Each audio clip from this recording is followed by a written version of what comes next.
Ibadah umrah dibenarkan semula 8 Februari ini.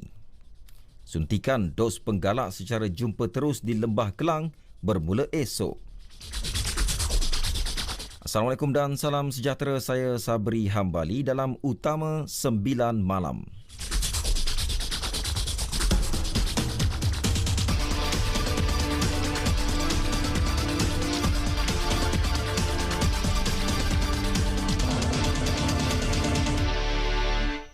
Kabinet hari ini memutuskan untuk membenarkan umat Islam kembali melakukan ibadah umrah bermula 8 Februari depan.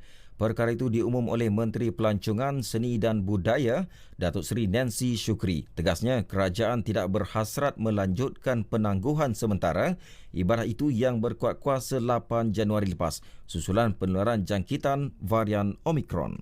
Seperti mana yang telah dinyatakan dahulu, ialah penggantungan untuk umrah ini hanya 1 bulan. Kita tidak mahu lagi memperpanjangkan lagi penggantungan ini. Jadi apabila 8 hari bulan Februari nanti, bolehlah travel agent umrah ini meneruskan aktiviti-aktiviti umrah ini. Jadi inilah yang telah diputuskan oleh Kabinet. Mengulas lanjut, Datuk Seri Nancy berkata garis panduan baharu akan dibincangkan secara terperinci termasuk penglibatan agensi umrah. Beliau menyatakannya pada majlis pelancaran video Dream Malaysia di Ibu Negara. Bermula esok, 4 pusat pemberian vaksin PPV integrasi di Lembah Kelang akan menawarkan perkhidmatan suntikan dos penggalak secara jumpa terus kepada individu dewasa 18 tahun ke atas. 4 PPV integrasi terlibat adalah PPV World Trade Center Kuala Lumpur, PPV Aziata Arena Bukit Jalil, PPV Ideal Convention Center Shah Alam serta PPV Dewan Soka Gakai Kelang. Kenyataan Kementerian Kesihatan menyebut langkah itu bertujuan mempertingkat kadar pengambilan dos penggalak. Selain memastikan lebih ramai penduduk di Lembah Kelang mendapat perlindungan imuniti yang optimum terhadap jangkitan COVID-19 termasuk ancaman varian Omicron. Individu yang ingin berbuat demikian perlu memastikan sijil vaksinasi digital di aplikasi MySejahtera adalah lengkap bagi melancarkan proses vaksinasi. Yang di Pertuan Agong Sultan Abdullah Riayatuddin Al-Mustafa Billah Shah menzahirkan ucapan terima kasih kepada Kerajaan Emiriah Arab Bersatu UAE atas sumbangan 1 juta dos vaksin COVID-19 Sinopharm kepada Malaysia. Seri Paduka turut menzahirkan penghargaan kepada Putera Mahkota Abu Dhabi, Sheikh Mohammed bin Zayed Al Nahyan atas sumbangan tersebut. Menurut baginda, sumbangan itu jelas membuktikan persahabatan akrab dan hubungan dua hala yang kukuh antara kedua-dua negara. Sultan Abdullah berharap ia akan membantu kerajaan menjayakan program imunisasi COVID-19 kebangsaan dalam memerangi penularan wabak COVID-19. Dalam pada itu, 107 kluster COVID-19 dalam kategori pendidikan direkodkan bermula 1 Januari hingga semalam. Ia melibatkan 4,633 kes. Demikian menurut Ketua Pengarah Kesihatan Tan Sri Dr. Nur Hisham Abdullah. Peningkatan itu dicatat selepas pembukaan sesi persekolahan 2022. Institusi Pendidikan Kementerian Pendidikan KPM menyumbang bilangan paling tinggi iaitu 56 kluster. Diikuti pendidikan lain 24.3%, pendidikan tinggi 20.6% dan institusi pendidikan swasta berdaftar KPM 2.8%. 42.5 bilion ringgit. Itu kutipan hasil oleh Jabatan Kastam Diraja Malaysia JKDM sepanjang tahun lalu, sekaligus melepasi sasaran awal 40 bilion yang ditetapkan Kementerian Kewangan. Perdana Menteri Datuk Seri Ismail Sabri Yaakob berkata 2021 juga menyerlahkan keunggulan sektor penguatkuasaan JKDM selepas kartel pengedaran dadah antarabangsa berjaya ditumpaskan. Sekalung ucapan tahniah dan terima kasih saya zahirkan kepada seluruh pegawai dan anggota JKDM di atas kejayaan cemerlang yang diraih walaupun kita masih berdepan dengan ketidaktentuan global khasnya ancaman pandemik COVID-19 dan bencana alam. Dengan prestasi sebegini, saya amat yakin JKDM akan terus bergerak maju sebagai economic frontliners atau petugas barisan hadapan ekonomi yang berupaya memacu pertumbuhan berkualiti dan positif bagi keluaran negara kasar ke arah menyuburkan kemakmuran keluarga Malaysia. Datuk Seri Ismail Sabri berucap merasmikan Hari Kastam Sedunia kali ke-40 di Kelana Jaya. Menurut Perdana Menteri lagi, kerajaan sentiasa berusaha membantu JKDM untuk terus fokus dalam membantras penyeludupan dan memudah cara perdagangan. Ini ke arah meningkatkan pungutan hasil dan memantapkan lagi kawalan sempadan negara.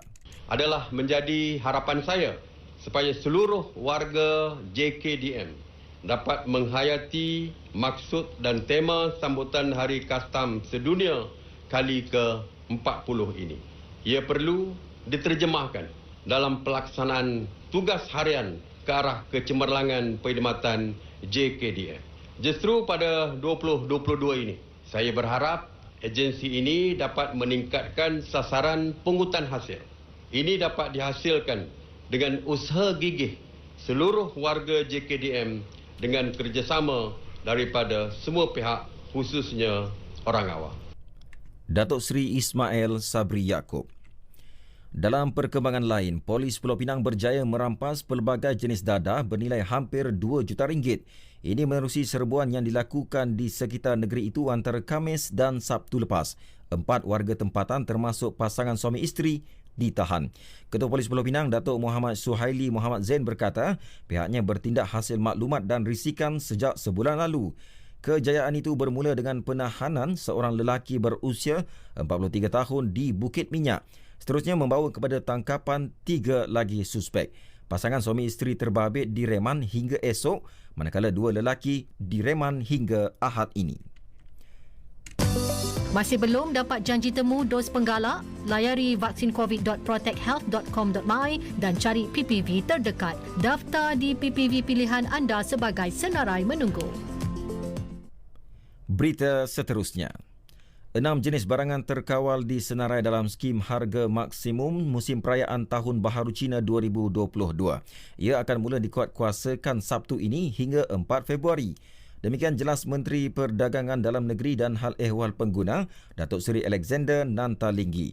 Dalam pada itu, sebanyak 12 jenis barangan masih di bawah skim harga maksimum keluarga Malaysia yang sedang dikuatkuasa juga sehingga 4 Februari. Keadaan Tun Dr. Mahathir Mohamad dilaporkan semakin pulih. Bekas Perdana Menteri itu turut dipindah keluar dari unit rawatan koronari ke wad biasa Institut Jantung Negara IJN. Perkembangan itu dimaklumkan Datin Paduka Marina Mahathir selepas mendapat penilaian pasukan doktor pakar yang merawat bapanya. Tun Dr. Mahathir dan Tun Dr. Siti Hasmah Muhammad Ali bagaimanapun tidak dibenarkan menerima pelawat di IJN ketika ini. Denmark merancang untuk menarik balik sekatan COVID-19 pada 1 Februari ini. Cadangan itu dikemukakan Menteri Kesihatan Magnus Heunicke kepada penggubal undang-undang. Ia susulan kadar vaksinasi penduduk yang tinggi meskipun mencatat rekod jumlah jangkitan virus yang tinggi. Heunicke mencadangkan semua sekatan domestik ditarik balik. Antaranya pemakaian pelitup muka selain operasi bar dan restoran beroperasi seperti biasa. Negara dengan populasi 5.8 juta itu melaporkan 46,000 kes baharu semalam. Sementara lebih 60% rakyatnya telah menerima dos ketiga. Perkembangan sukan. Pemain persorangan lelaki nombor 1 negara Lee Zijia mendedahkan sudah menyimpan hasrat menjadi pemain profesional setahun lepas.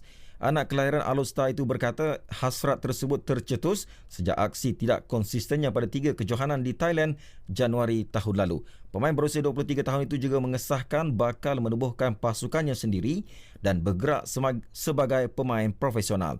Beliau yang berada di ranking ke-7 dunia berjanji memberi komitmen untuk mewakili negara di kejohanan penting seperti Piala Thomas Sukan Asia 2022 dan Sukan Olimpik Paris 2024.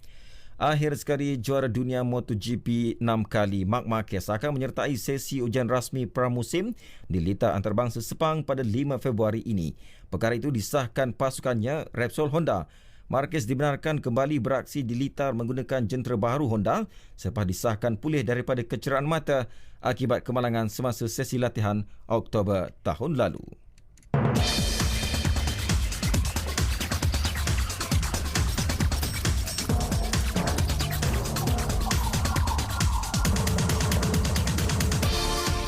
Sekian berita yang disunting oleh Muhammad Fadli Osman dari Pusat Berita RTM. Dapatkan suntikan dos penggalak bersama tingkatkan imuniti.